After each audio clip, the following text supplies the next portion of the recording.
नमस्कार विद्यार्थियों, आज की इस कक्षा में आप सभी का स्वागत है। आज हम व्याकरण खंड से एक नए विषय, नए बिंदु पर अध्ययन करने जा रहे हैं।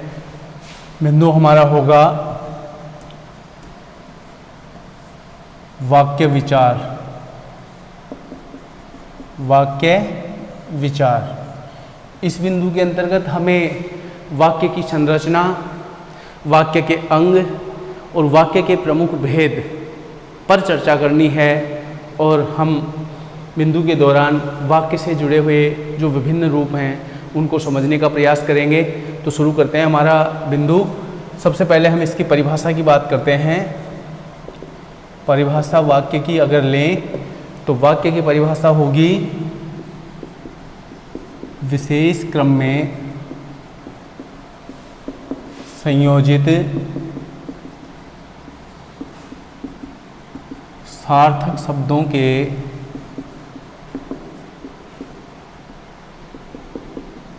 व्यवस्थित समूह को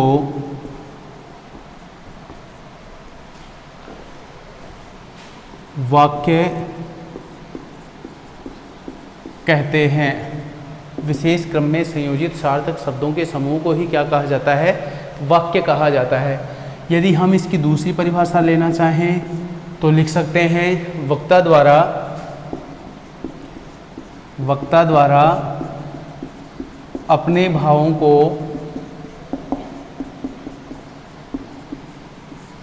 व्यक्त करने हेतु जिस शब्द समूह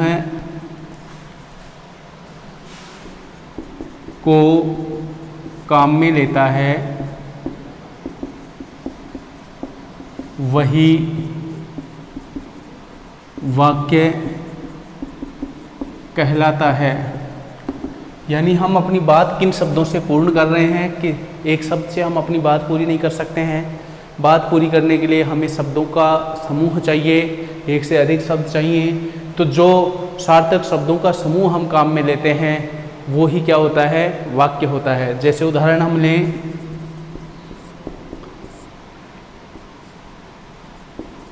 महाराणा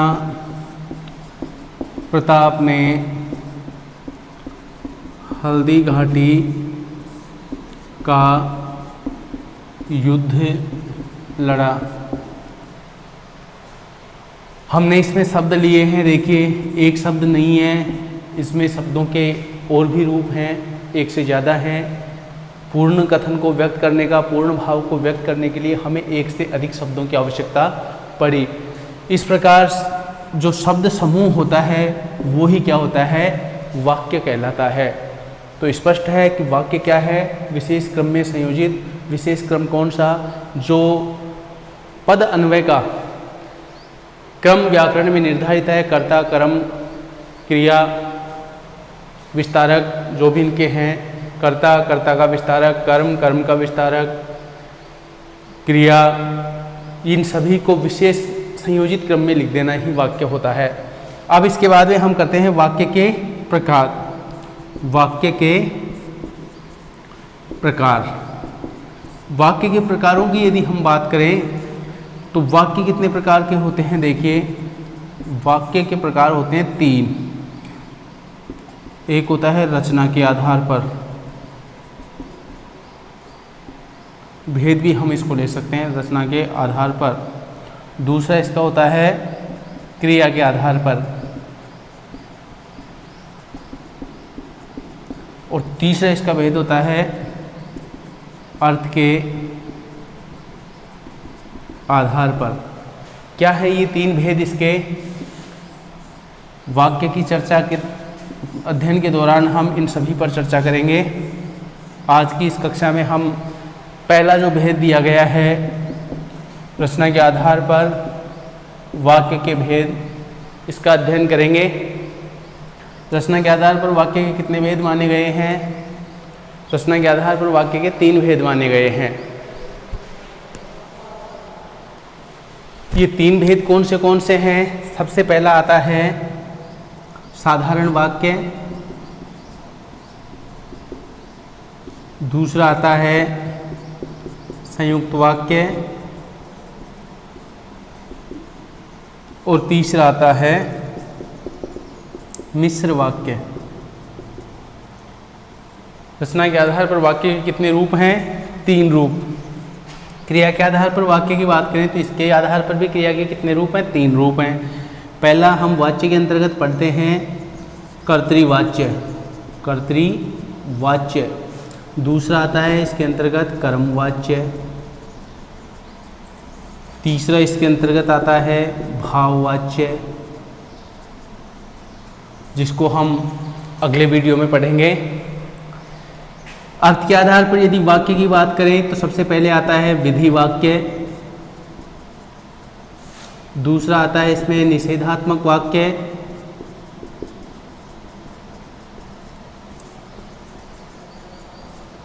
तीसरा आता है इसमें आज्ञार्थक वाक्य, चौथा इसमें आता है प्रश्नवाचक वाक्य, पांचवा इसके अंतर्गत आता है विस्मयादि बोधक वाक्य,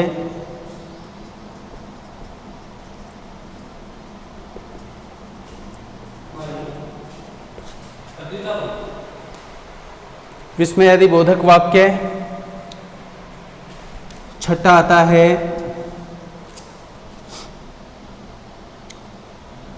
संकेतवाचक वाक्य,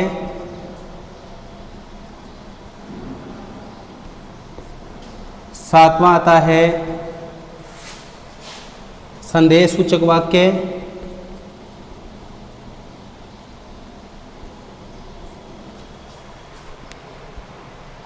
और आठवां आता है इच्छाबोधक वाक्य, इच्छा बोधक वाक्य। इस प्रकार से अर्थ के आधार पर कुल कितने रूप चलते हैं? अर्थ के आधार पर कुल 8 भेद माने गए हैं। अब हम सबसे पहले चर्चा करेंगे रचना के आधार पर जो वाक्य के रूप दिए गए हैं, जो भेद दिए गए हैं उन पर।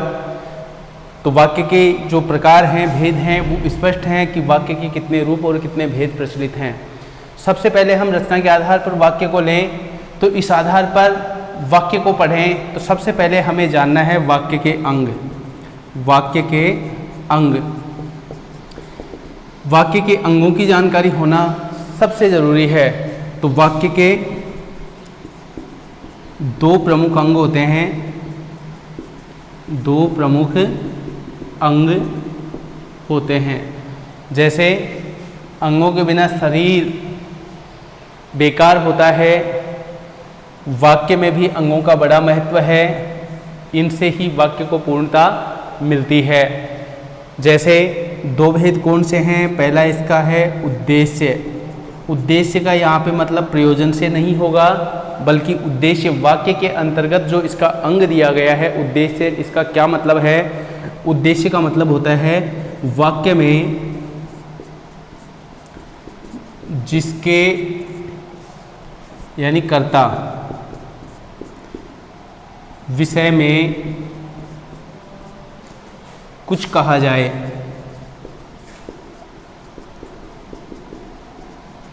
कर्ता के विषय में कोई बात कहेंगे तो वाक्य में हमेशा कर्ता ही क्या होगा? उद्देश्य, यानी जिसके बारे में जो बात कही जाती है वही होगा उद्देश्य। दूसरा इसका अंग होता है विधेय। विधेय क्या होता है? वाक्य में जिसके बारे में जो कुछ बात कही जाए, जिसको हम कथन भी कह सकते हैं, कही जाए, उसे विधेय कहते हैं। उद्देश्य और विधेय को वाक्य में हम कैसे पहचाने? ये वाक्य में से उद्देश्य और विधेय को अलग करना हमें आना चाहिए। यदि वाक्य में से उद्देश्य और विधेय को अलग हम नहीं कर पाएंगे तो वाक्य के रूपों को हम नहीं समझ पाएंगे। इसलिए सबसे पहला काम है वाक्य में उद्देश्य और विधेय को पहचानना। पहचानने की बात करें तो देखिए, जो उदाहरण हमने पहले लिया, इसी उदाहरण में हम पहचानने की बात करते हैं। देखिए यहाँ ये उदाहरण दिया गया है, महाराणा प्रताप ने हल्दी घाटी का युद्ध लड़ा, उदाहरण दिया है। अब इस उदाहरण में यदि इस हिसाब से हम पहचाने तो देखिए वाक्य में जिसके विषय में कुछ कहा जाए, यहाँ वाक्य में हमें ये देखना है किसके विषय में कहा गया है, किसके विषय में कहा गया है, महाराणा प्रताप के विषय में कहा गया है। इसलिए महाराणा प्रताप यहाँ पर क्या होगा, वाक्य में उद्देश्य क्या होगा, महाराणा प्रताप। वाक्य में उद्देश्य क्या होगा, महाराणा प्रताप। विधेय की बात करें तो वाक्य में जिसके बारे में कुछ कथन कहा जाए, बात कही जाए, क्या कहा गया है कि हल्दीघाटी का युद्ध लड़ा, ये बात किसके बारे में कही गई है, महाराणा प्रताप के बारे में। इसलिए ये पूरा का पूरा कथन क्या हो जाएगा, विधेय। ये पूरा का पूरा कथन क्या हो जाएगा, विधेय। इस प्रकार से हम उद्देश्य और विधेय को अलग कर सकते हैं और समझ सकते हैं। एक अन्य उदाहरण के द्वारा हम इसे फिर पुनः समझने का प्रयास करते हैं। दूसरा उदाहरण ले रहे हैं, महात्मा गांधी ने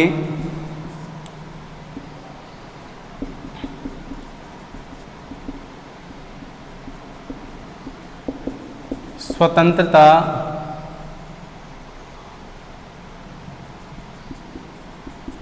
आंदोलन चलाया।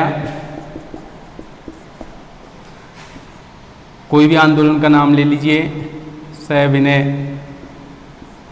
अवज्ञा, ये भी ले सकते हैं हम इसके स्थान पर। महात्मा गांधी ने स्वतंत्रता आंदोलन चलाया या सविनय अवज्ञा आंदोलन चलाया। कोई भी हम उदाहरण ले सकते हैं, जरूरी नहीं हम इन्हीं उदाहरणों से इस उद्देश्य और विधेय को समझें। अन्य कोई उदाहरण भी हम ले सकते हैं, उसमें भी हम उद्देश्य और विधेय को अलग कर सकते हैं। तो देखिए यहाँ किसके बारे में कहा गया है, महात्मा गांधी के बारे में कहा गया है। तो इसका मतलब वाक्य में उद्देश्य क्या हो गया, महात्मा गांधी। क्या कहा गया है, स्वतंत्रता की लड़ाई लड़ी या सविनय अवज्ञा आंदोलन चलाया। ये पूरा का पूरा जो कथन दिया गया है ये क्या हो गया, इसका विधेय। इस प्रकार हम वाक्य में से उद्देश्य और विधेय को अलग कर सकते हैं। वाक्य में उद्देश्य और विधेय को पहचानने के बाद अब बारी आती है वाक्य के प्रमुख भेदों का क्रमवार अध्ययन करें। तो अब सबसे पहले हम अध्ययन करते हैं रचना के आधार पर वाक्य का साधारण वाक्य। शुरू करते हैं सबसे पहले साधारण वाक्य। क्या है ये साधारण वाक्य, कैसे हम इनको पहचाने कि ये वाक्य की किस श्रेणी में आता है।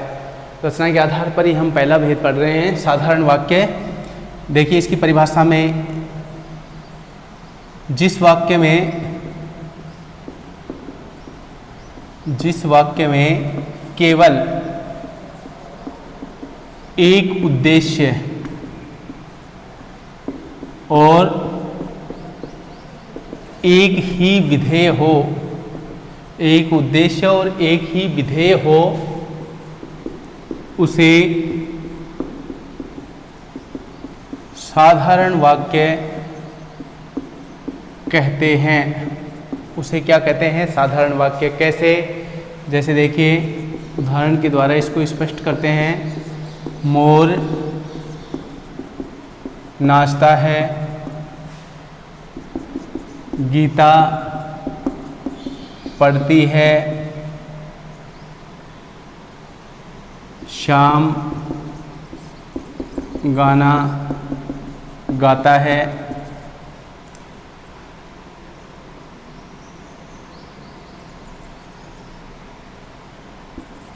छात्र विद्यालय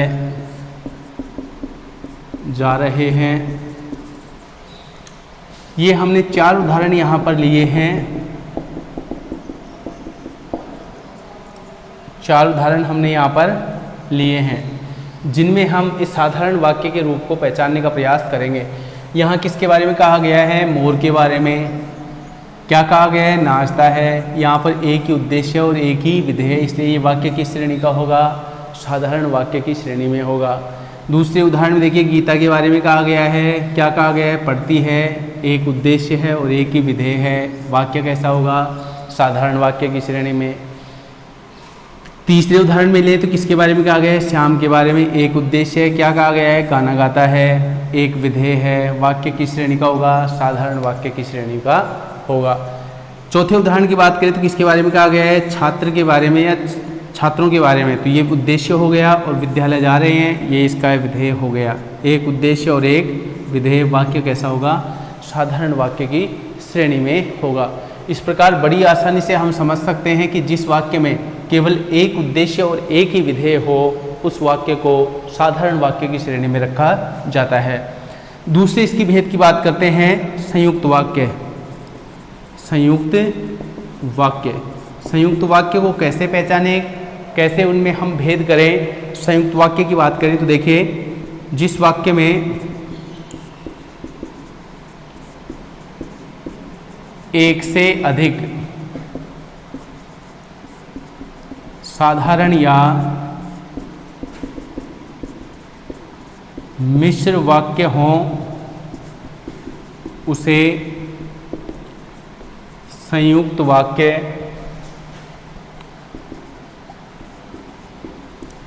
कहते हैं। पहचान की बात करें तो इसकी पहचान के लिए स्पष्ट दे रखा है कि संयुक्त वाक्य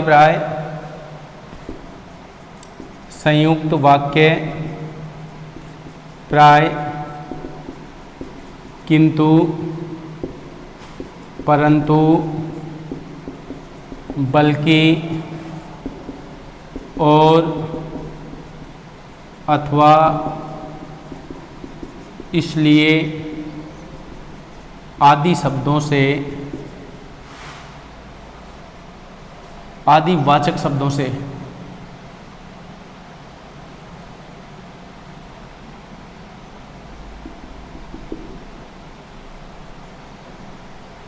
आदि संयोजक अव्यय शब्दों से जुड़े होते हैं। यानी ये पहचान है संयुक्त वाक्य की। वाक्य में अगर इन अव्यय शब्दों का प्रयोग कर किसी वाक्य को जोड़ा गया है तो हम तुरंत पहचान सकते हैं कि ये वाक्य किस श्रेणी का होगा। जैसे उदाहरण की बात करें तो देखिए,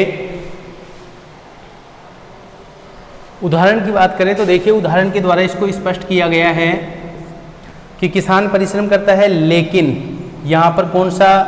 किंतु, परंतु, बल्कि और अथवा एक शब्द ये भी जोड़ लीजिए।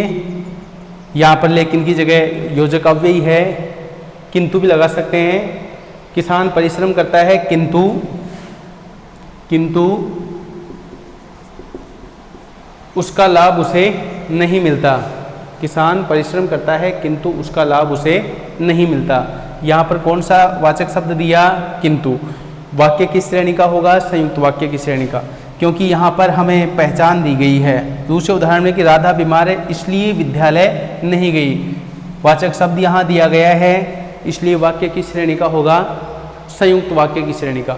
मान लीजिए अगर ये वाक्य इस रूप में होते कि देखिए, किसान परिश्रम करता है किंतु उसका लाभ उसे नहीं मिलता, अगर इसका रूप बदल करके इस रूप में होता, किसान को उसकी मेहनत का लाभ नहीं मिलता या किसान को उसके परिश्रम का लाभ नहीं मिलता, तो ये वाक्य किस श्रेणी में चला जाता? साधारण वाक्य की श्रेणी में। साधारण वाक्य की श्रेणी में कैसे चला जाता? अगर ये वाक्य इस रूप में होता, किसान को उसके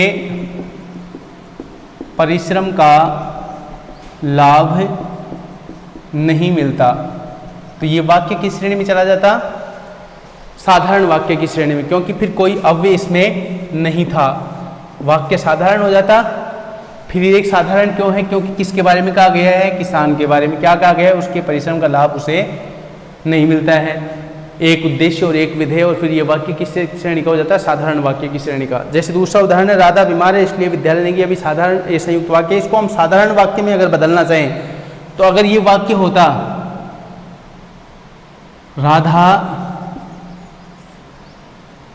बीमार होने के कारण विद्यालय नहीं गई,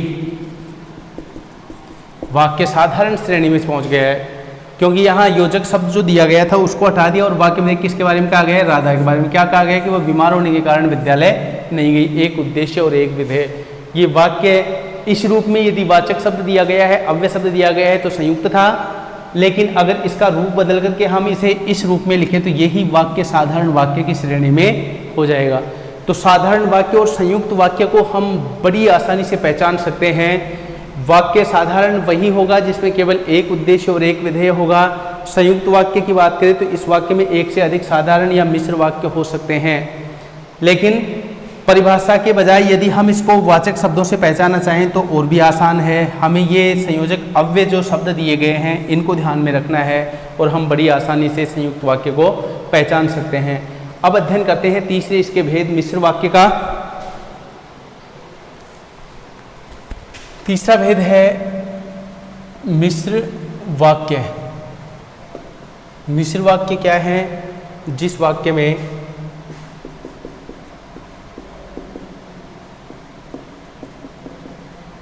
एक प्रधान उपवाक्य हो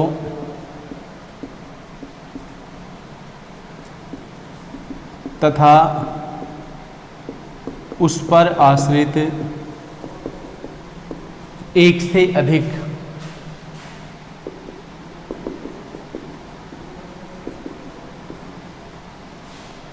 उपवाक्य हों, उसे मिश्र वाक्य कहते हैं। पहचान की बात करें तो जैसे संयुक्त वाक्य में कुछ संयोजक अव्यय दिए गए थे, उसी प्रकार मिश्र वाक्य को भी हम बड़ी आसानी से पहचान सकते हैं। पहचान की बात करें तो देखिए, मिश्र वाक्य प्राय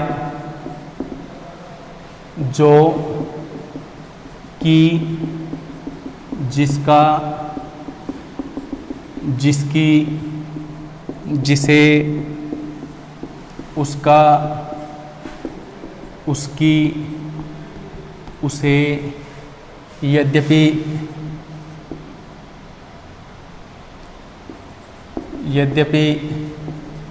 क्योंकि आदि संयोजक अव्यय शब्दों से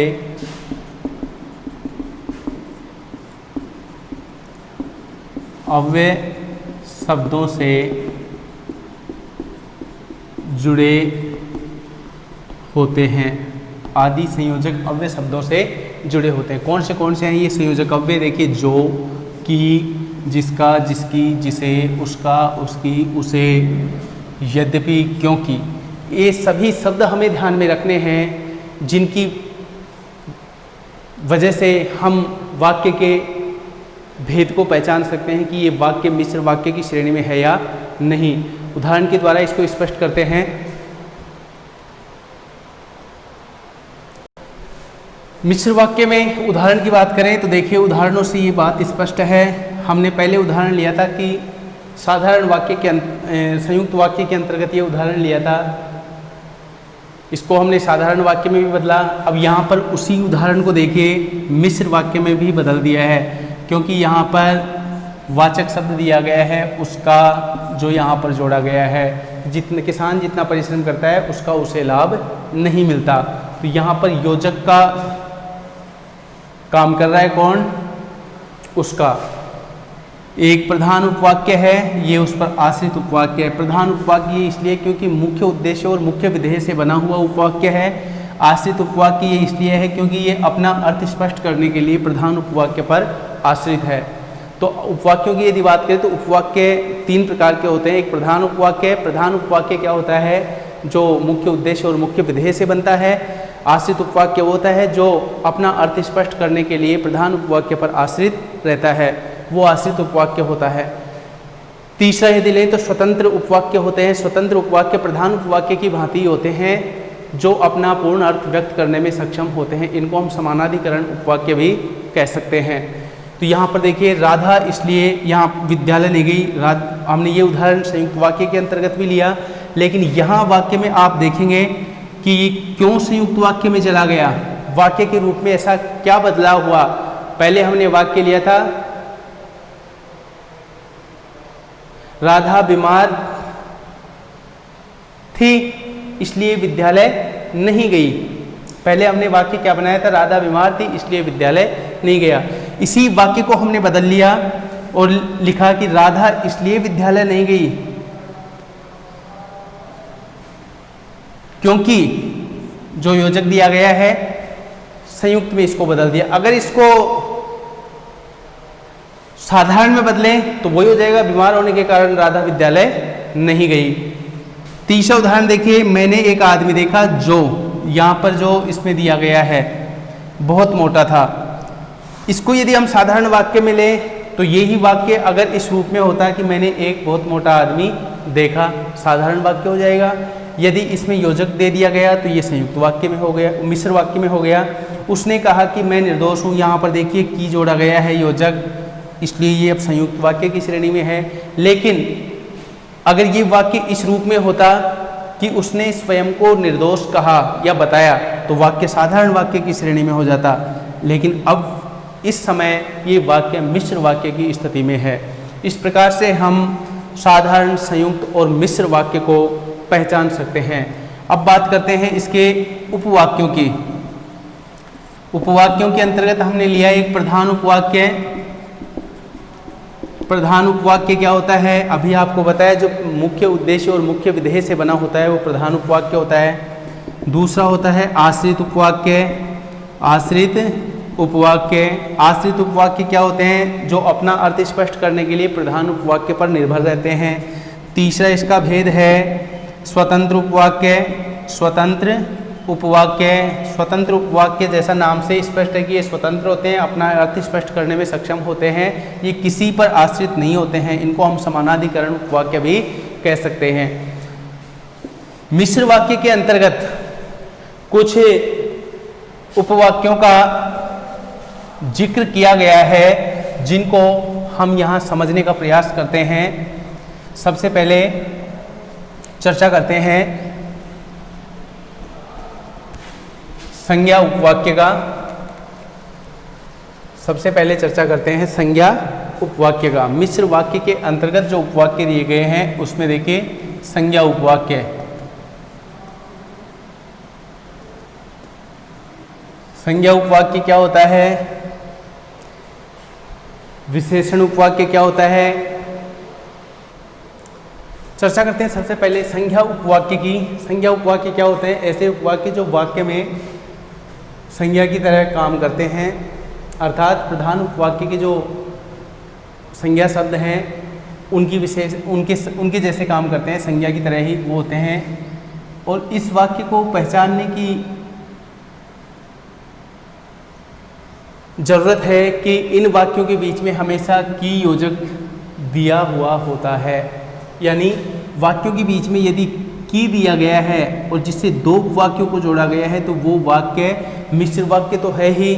मिश्र वाक्य के यदि उपवाक्यों के अंतर्गत हम उसको पहचानना चाहें तो वो उपवाक्य होगा संज्ञा आश्रित उपवाक्य। जैसे उदाहरण में देखिए, पहला उदाहरण हमने दिया है, मैंने देखा कि, पहला इसमें प्रधान उपवाक्य है मैंने देखा, की योजक से जोड़ दिया गया है कि सगुन गा रही है।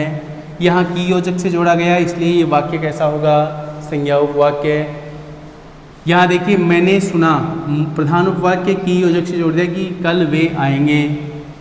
अन्य उदाहरण हम ले सकते हैं, गांधी जी ने कहा कि, कोई भी वाक्य हम इसके आगे जोड़ सकते हैं। इस प्रकार ऐसे ही जो उपवाक्य होते हैं वो होते हैं संज्ञा उपवाक्य। दूसरा होता है विशेषण उपवाक्य।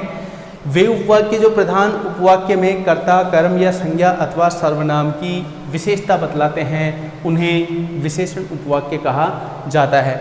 विशेषण उपवाक्य को कैसे पहचाने, तो देखिए ये वाक्य प्राय जो, जिसका, जिसकी, जिसके आदि वाचक शब्दों से जुड़े होते हैं। हमें ध्यान में क्या रखना है इन शब्दों को कि ये विशेषण उपवाक्य के योजक शब्द हैं। जैसे देखिए जिससे आपको काम था, यहाँ पर जिससे दे दिया गया है, जो भी इसमें आ सकता है। फिर देखिए जो पढ़ेगा, यहाँ पर जो आ गया, जिसकी लाठी उसकी भैंस, यहाँ पर जिसकी पहले ही दे दिया। फिर देखिए क्रिया विशेषण उपवाक्य, जो प्रधान उपवाक्य की क्रिया की विशेषता बताते हैं, यानी प्रधान उपवाक्य में जो क्रिया शब्द हैं उनकी विशेषता बताते हैं, उन्हें क्रिया विशेषण उपवाक्य कहते हैं। इन वाक्यों को पहचाने तो ये क्या है, ये देखिए क्योंकि, यदि, अगर, यद्यपि इन शब्दों से जुड़े होते हैं और इन शब्दों के प्रयोग से हम इनको पहचान सकते हैं कि ये कौन सा भेद है, जैसे देखिए, यदि दिन भर खेलोगे तो कब पढ़ोगे, तो भी यहाँ पर इसके योजक के रूप में है, लेकिन यहाँ हमें यदि से इसको पहचान सकते हैं। उसको देखिए यहाँ पर सफलता मिलेगी, क्योंकि दिया गया है, उसको सफलता मिलेगी। तो यहाँ पर देखिए उसको योजक के रूप में नहीं है, उसको सफलता मिलेगी क्योंकि वह परिश्रमी है, और क्योंकि से दिया गया इसलिए ये कौन सा भेद होगा, विशेष क्रिया विशेषण उपवाक्य। इस प्रकार से हम वाक्य के जो तीनों रूप दिए गए हैं, साधारण, संयुक्त और मिश्र, उनको समझ सकते हैं, पढ़ सकते हैं। मुझे आशा है कि अब आपको वाक्य से संबंधित किसी प्रकार की कोई समस्या नहीं रही होगी कि रचना के आधार पर यदि कोई वाक्य दिया जाए और आपको पहचानने के लिए कहा जाए तो आप उस वाक्य को नहीं पहचान पाएंगे। बड़ी कुशलता से आप उस वाक्य को पहचान सकते हैं। धन्यवाद, आपका दिन शुभ हो।